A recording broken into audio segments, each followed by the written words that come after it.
সকল আজি তোমালোকৰ ক্লাস 10 ৰ কাৰণে গণিতৰ কেইটামান এমসিকিউ লৈ আহিছো আমি প্ৰশ্নখিনি চাওচোন প্ৰথম প্ৰশ্ন হৈছে 18 ঘনমূল যোগ 27 ঘনমূল 64 ঘনমূলৰ যোগফল হ'ব 18 ঘনমূলটো হ'ব 2 হ'ব 27 ঘনমূল হ'ব 3 64 ঘনমূল হ'ব 4 গতিকে আমি যদি যোগ কৰোঁ 2 3 5 5 4 9 সি নম্বৰটো ইয়াৰ শুদ্ধ উত্তৰ যদি bx = bx² + 4 * b + 1 + 1 বহুপদটোৰ এটা শূন্য 1 হয় তেনে b মান হ'ব এটা শূন্য মান 1 হয় বুলি কৈছে গতিকে আমি p1 = 0 ধৰি লৈছো আমি x ৰ ঠাইত 1 বহাই দিম 1 বহাই দিলে আমি লাষ্টত পামগে b মানটো -1 গতিকে a নম্বৰটো ইয়াৰ শুদ্ধ উত্তৰ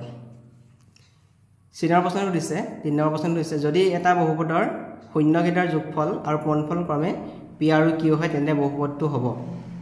আমি জানো যে বহুপদৰ শূন্যকেইটাৰ যোগফল -b/a আৰু পূৰণফল c/a গতিকে যদি পূৰণফল p হয় যদি যোগফল p হয় আৰু পূৰণফল q হয় গতিকে বহুপদটো হ'ব px² - px + q 4 নম্বৰ প্ৰশ্নটো হৈছে y অক্ষৰ ওপৰত থকা যিকোনো এটা বিন্দু স্থানাংক হ'ব আমি জানো যে y অক্ষৰ ওপৰত যিকোনো এটা বিন্দুৰ x স্থানাংক 0 গতিকে x স্থানাংক 0 থকা ইয়াত বিন্দু এটা আছে 0x ইয়াত x স্থানাংক 0 5 নম্বৰ প্ৰশ্ন চাও 3 - 2 বিন্দুটো x অক্ষৰ পৰা দূৰত্ব হ'ব 3 - 2 বিন্দুটো x অক্ষৰ পৰা দূৰত্ব হ'ব 2 গতিকে d নম্বৰটো ইয়াৰ শুদ্ধ উত্তৰ 6 নম্বৰটো চাও যদি sin a = 3/5 তেন্তে tan a মান হ'ব আমি জানো যে tan a = sin a / (1 - sin²) আমি sin a মান বহাই দিছো sin a মান বহাই দিলে আমি লাষ্টত আমি কৰিলে পাম এটো 5/4 5 কাটি দিলে আহিব 3/4 গতিকে tan a মান হ'ব 3/4 নহলে আমি ত্ৰিভুজটো লৈ কৰিব পাৰো তেতিয়া আমি tan a মান 3/4 পাম 7 নম্বৰ প্ৰশ্ন চাও আমি 4x² + 8x ৰ শূন্যকেইটাৰ পূৰণফল হ'ব ইয়াত যদি মই a মানটো 4 ধৰো আৰু b মান 8 ধৰো তেনে c মান ইয়াত 0 হ'ব আমি জানো যে শূন্যকেইটাৰ পূৰণফল = c/a হয় ইয়াত c মানটো যেহেতু 0 a মানটো 4 গতিকে c/a = 0 গতিকে শূন্যকেইটাৰ পূৰণফল হ'ব ইয়াত b নম্বৰটো ইয়াৰ শুদ্ধ উত্তৰ 0 -2 5 আৰু 8 - 3 সংযোগী ৰেখাৰ মধ্যবিন্দু হ'ব আমি জানো যে যদি x1 আৰু x1 y1 আৰু x2 y2 দুটা বিন্দু হয় তাৰ মধ্যবিন্দুটো হ'ব x1 + x2 + 2 আৰু y1 + y2/2 আমি যদি -2 আৰু 8 কৰোঁ আমি পাম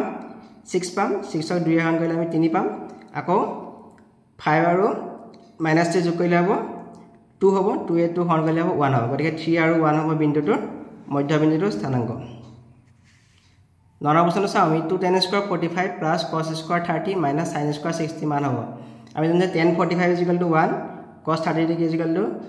√3/2 আৰু sin 60 = √3/2 আমি যদি পূৰণ কৰোঁ 2 * tan² 45 মানে 1 ৰ স্কয়াৰ কৰিলে 1 এ হ'ব cos² 30 মানে √3/2 হোল স্কয়াৰ কৰিলে হ'ব 3/4 আৰু sin² 60 মানে √3/2 হোল স্কয়াৰ কৰিলে 3/4 3/4 কাট খাই যাব 2 * 2 থাকিব গতিকে আনসাৰটো হ'ব 2 সি নম্বৰটো ইয়াৰ শুদ্ধ উত্তৰ তাৰপিছত চাও আমি বহুপদ x² + a + b * x + ab ৰ শূন্যবোৰ হ'ব ইয়াৰ শূন্যবোৰ হ'ব -a আৰু -b 11 নম্বৰটো চাও আমি -3 4 আৰু 5 0 বিন্দুটোৰ দূৰত্ব দুটা বিন্দুৰ দূৰত্ব হ'ব x2 - x1 whole square + y2 - y1 whole square আৰু √চিন থাকিব গতিকে আমি যদি বিয়োগ কৰোঁ 5 এটো 8 হৈ যাব 64 হ'ব আৰু 0/4 গলে 4 4 ৰ স্কয়াৰ কৰিলে 16 হ'ব 80 হ'ব 80 যদি কৰোঁ আমি 4² * 5 গতিকে 4/5 টো হ'ব ইয়াৰ বিন্দুটোৰ দূৰত্ব দুটা বিন্দুৰ মাজৰ দূৰত্ব 12 নম্বৰ প্ৰশ্নটো চাও আমি দুটা সংখ্যাৰ লসাগু আৰু গসাগু 9696 আৰু 4 হলে সংখ্যা দুটাৰ পূৰণফল আমি জানো যে যিকোনো সংখ্যাৰ লসাগু আৰু গসাগু পূৰণফলটো সংখ্যা দুটাৰ পূৰণফলটো সমান গতিকে আমি লসাগু আৰু গসাগু দুটা পূৰণ কৰিলে আমি সংখ্যা দুটাৰ পূৰণফলটো পাম আমি 9696 ৰ লগত 4 টো পূৰণ কৰিলে আমি পাম 38784 2.37 হৈছে এনে হাতটো ৰিপিট হোৱা সংখ্যা গতিকে এই সংখ্যাটো হ'ব আমাৰ পৰিমেয় সংখ্যা যদি আলফা আৰু বিটা বহুপদ px = x² + x + 1 ৰ দুটা শূন্য হয় তেন্তে 1/α প্লাছ 1/βৰ মান এই প্ৰশ্নটো তোমালোকৰ অকমান ইম্পৰ্টেন্ট হয় 14 নম্বৰ প্ৰশ্নটো পৰীক্ষাত প্ৰায় আহি থাকে আমি জানো যে বহুপদৰ শূন্যকেইটাৰ যোগফল -b/a ইয়াত যদি আমি b পদটো চাওঁ b মানটো হ'ব 1 গতিকে -1 হ'ব ইয়াত আৰু c বহুপদৰ শূন্যটাৰ পূৰণফল হ'ব c/a ইয়াত c মান আছে 1 a মানো আছে গতিকে c/a = 1 আমি যদি 1/α প্লাছ 1/β কৰোঁ আলফা বিটা ইয়াৰ লখাগু আহি যাব বিটা প্লাছ আলফা হ'ব আলফা প্লাছ বিটা মানটো -1 -1ক 1 এ ডিভাইড কৰিলে 1 হ'ব -1 হ'ব গতিকে 1/α প্লাছ 1/β বিটাৰ মানটো হ'ব -1 21 সেন্টিমিটাৰ ব্যাস বিশিষ্ট বৃত্ত এটাৰ পৰিধি আমাক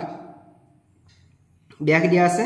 21 সেন্টিমিটাৰ গতিকে ব্যাসাৰ্ধ হ'ব ৰেডিয়াসটো হ'ব d/2 / 21/2 আমি জানো যে পৰিধি = 2πr গতিকে পাই মান 22/7 বহাইছো 7 এ যদি আমি 21 ৰ পৰা 3 হৈ যাব 2 2 কাটি দিলো গতিকে 22 ৰ লগত 3 গুণ কৰিলে 66 সেন্টিমিটাৰ হ'ব গতিকে ইয়াৰ পৰিধি হ'ব 66 সেন্টিমিটাৰ সি নম্বৰটো ইয়াৰ শুদ্ধ উত্তৰ 16 নম্বৰ চাওঁ তলৰ কোণটো x² - x - 2 এটা উৎপাদক আমি x² - x - 2 টো আমি মধ্যম পদটো বিভাজন কৰি দিম x² - 2x + s কে আমি ভাঙি দিছো মানে মধ্যম পদটো আৰু ইয়াত কমন আহিব x - 2 আৰু ইয়াত কমন যদি লওঁ x - 2 গতিকে x - 2 টো x গতিকে ইয়াৰ উৎপাদক হ'ব x - 2 * x + 1 গতিকে x - 2 এটা ইয়াৰ উৎপাদক হ'ব বি নম্বৰটো ইয়াৰ শুদ্ধ উত্তৰ যদি ax² + bx + c শূন্যবোৰৰ সমষ্টি আৰু গুণফল সমান হয় তেন্তে কোনটো হ'ব দিছে ইয়াত যদি চাওঁ আমি শূন্যবোৰৰ সমষ্টি হ'ব -b/a -b/a হ'ব শূন্য দুটাৰ সমষ্টি আৰু পূৰণফলটো হ'ব c/a আমাক কৈছে শূন্যবোৰৰ সমষ্টি সমান গতিকে সমষ্টি আৰু গুণফল সমান গতিকে -b/a = c/a হ'ব আমি যদি দুটাই নাইকিয়া বুলি ধৰি লৈছো -b = c গতিকে b + c = 0 গতিকে ইয়াৰ শুদ্ধ উত্তৰটো হ'ব c নম্বৰ b + c = 0 এইটো এটা ইম্পৰ্টেন্ট প্ৰশ্ন হয় 4 9 আৰু 10 ৰে বিভাজ্য আটাইতকৈ সৰু পূৰ্ণবৰ্গ সংখ্যাটো আমি 4 9 আৰু 10ৰ লখাগু উলিয়াই লৈছো লখাগু উলিয়ালে পাম 180 আমি যদি 900 সংখ্যাটোক 180 হৰণ কৰি আমি পাম 5 আকৌ 900টো এটা পূৰ্ণবৰ্গ সংখ্যা 30ৰ বৰ্গ 900টো হয় গতিকে আটাইতকৈ সৰু পূৰ্ণবৰ্গ সংখ্যাটো বিভাজ্য কৰিব পৰাটো হৈছে b 900